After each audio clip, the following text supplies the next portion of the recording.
Welcome back to Knowledge Gumbo Conversations. Thank you for joining me this evening. In our first section of our conversation, we talk about something from last week's newsletter. And so, in order to do that, I want to pick again from the quote that posted in last week's newsletter uh, that goes like this: Good poetry and successful revolution changes our lives. And you cannot compose a good poem or wage a good revolution from a safe distance. Let me go over that quote one more time. Good poetry and successful revolution change our lives. And you cannot compose a good poem or wage a revolution from safe distance by June Jordan. June Jordan is an extraordinary poet who published over 25 books of poetry, essays, and children's literature. She was also the founder of Poetry for the People, a program at the University of California, Berkeley. But what I really dig about this particular uh, quote is that it states, like anything in life, you have to get in and mix it up. Things are not going to be good, and they can't move from good to better and better to great until we take an active participation. You can't cheer from the sidelines. You have to be an active participant. And that means sometimes you might get hurt. It means sometimes you might get disappointed. It means sometimes we are, have to reevaluate where we are, what we're doing, what we're saying, and make some changes. See where we're excellent at and keep doing that, but also seeing where we fall short and making that change to say, I was wrong, my bad.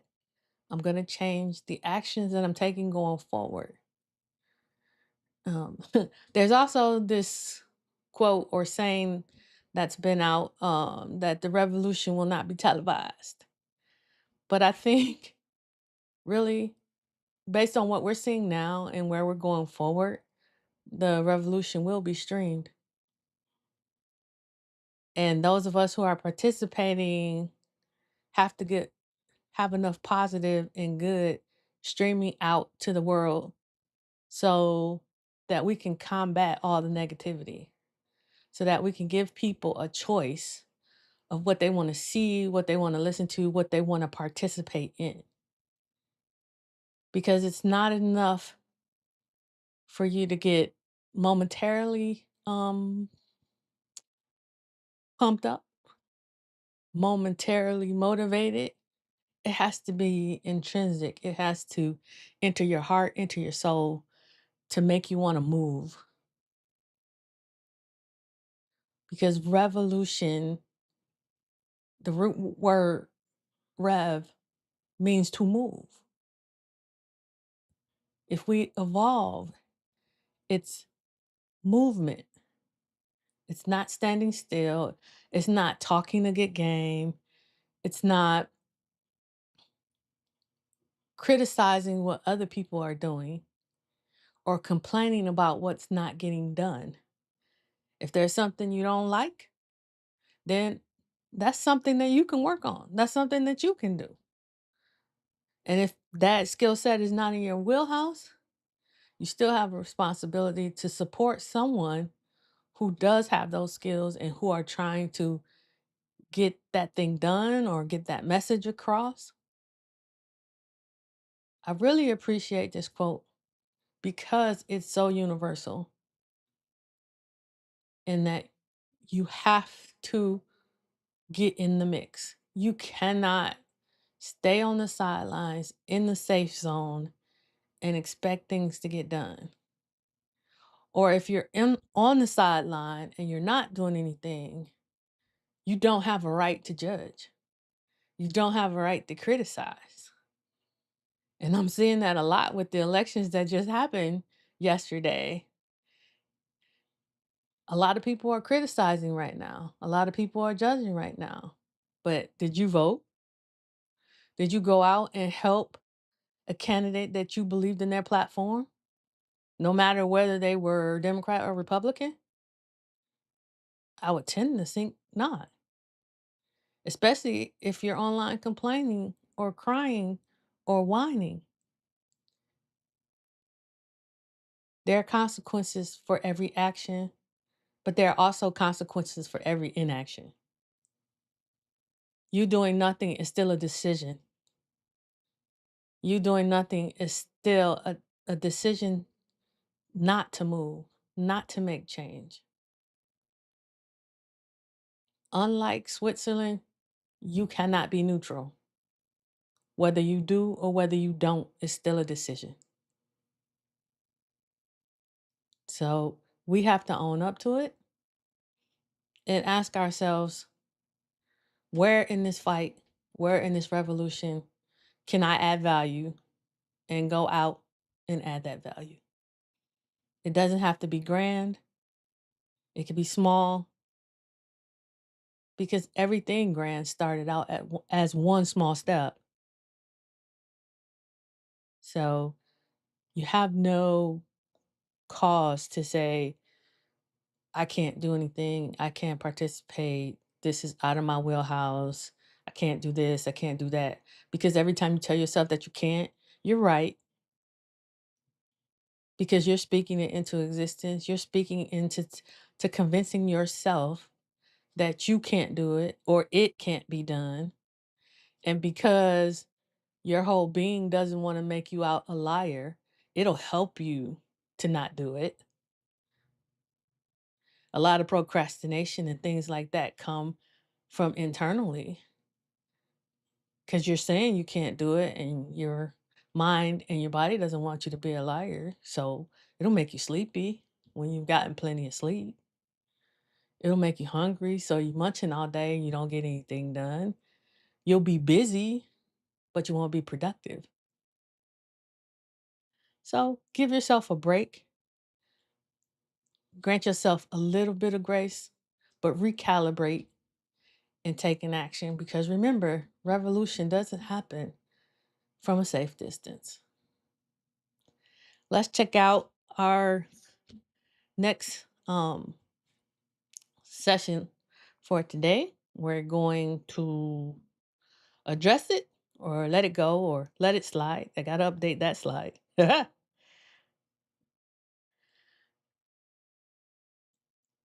For today, we're looking at someone mocks your boundaries, calling you too sensitive.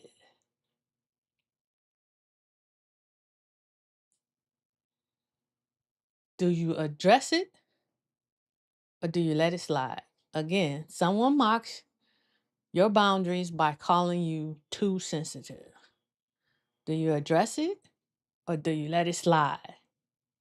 For me, I address it.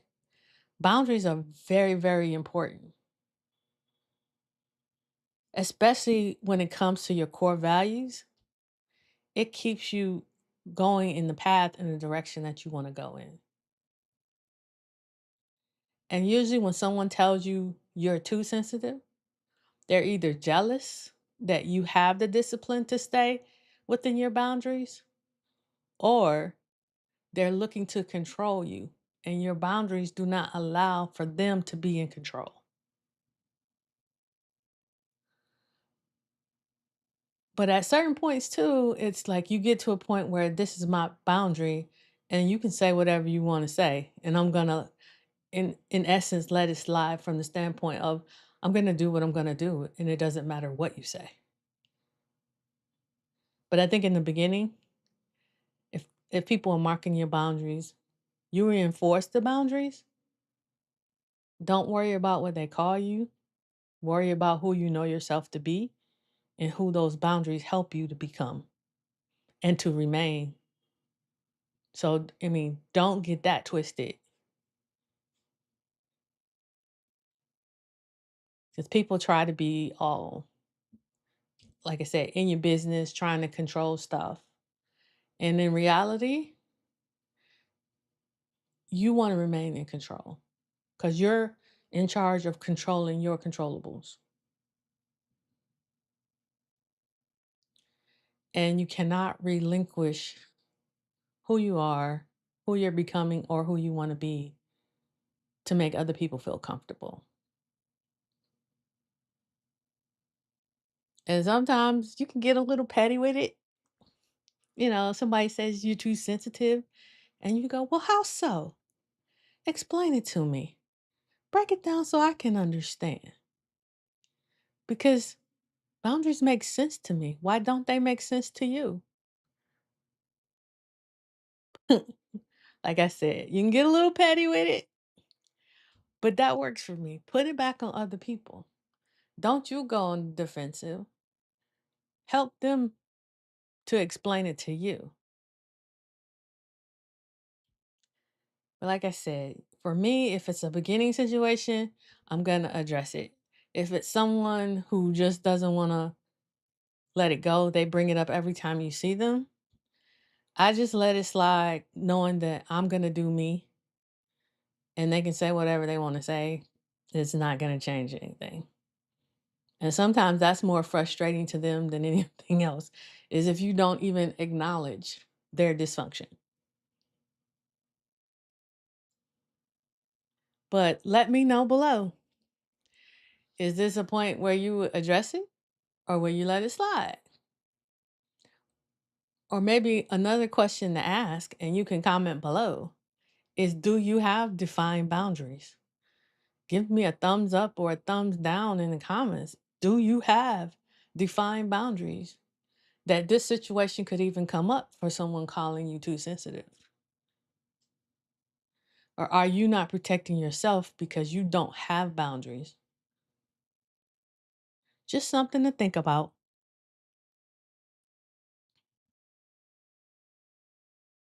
And let's look at the last section for this conversation today.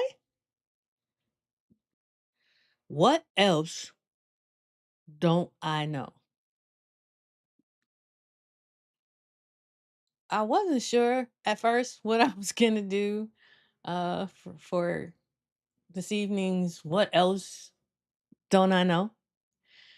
And then, like everything else these days, I fall down a particular rabbit hole based on a question or a thought. And I'm definitely going to start compiling some of these and posting them on the Substack for what I'm calling the pondering post. But and it's weird how this happened, is like I was watching this video on making this particular watermelon juice. And my head said self, and I went, And it was like, when did watermelon become propaganda for racism to make fun of Black folks? So self said, let's find out. If nothing else, I'm grateful for AI, no matter which platform you use, chat, Claude, Perplexity, all those, is that it's so much easier to find information now.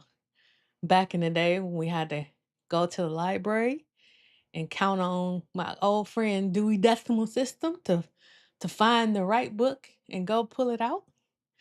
Or if you were fortunate enough to have encyclopedias in the home and hope that what you were looking for was in that edition of the book.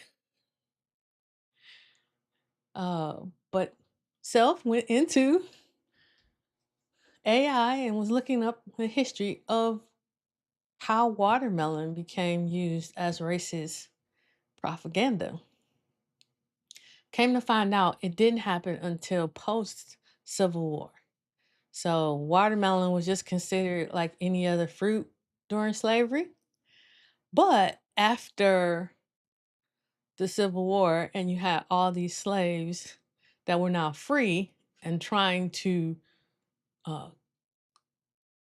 find work and do work that produced income to support their families now, many started growing watermelon because it was easy avenue to become self-sufficient raising this fruit because it's easy to grow. It didn't require them to have a lot of money, a lot of capital investment to do it. And it could be simply sold at markets or like even today on the side of the road. Because sometimes the running joke is you get the best watermelon from that black man on the side of the road in a pickup truck with a trunk full of watermelon.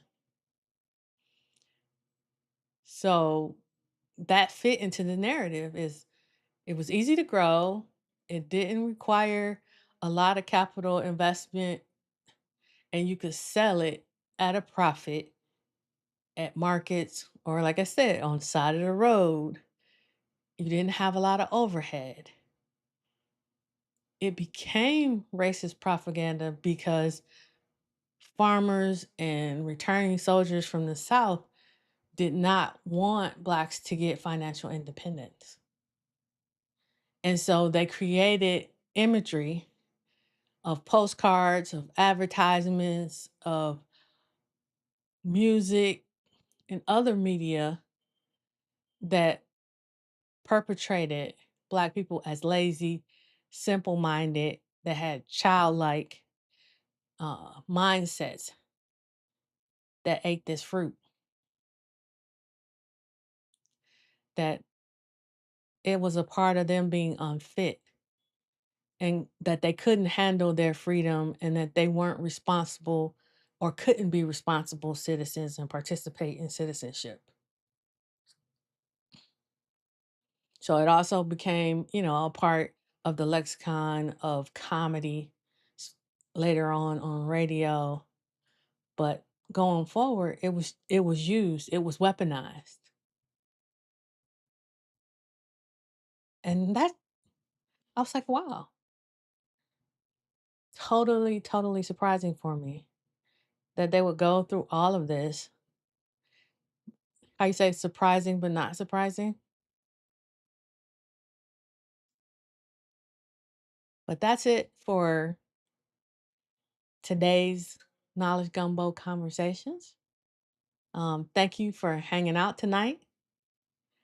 Before you go, please hit the like button.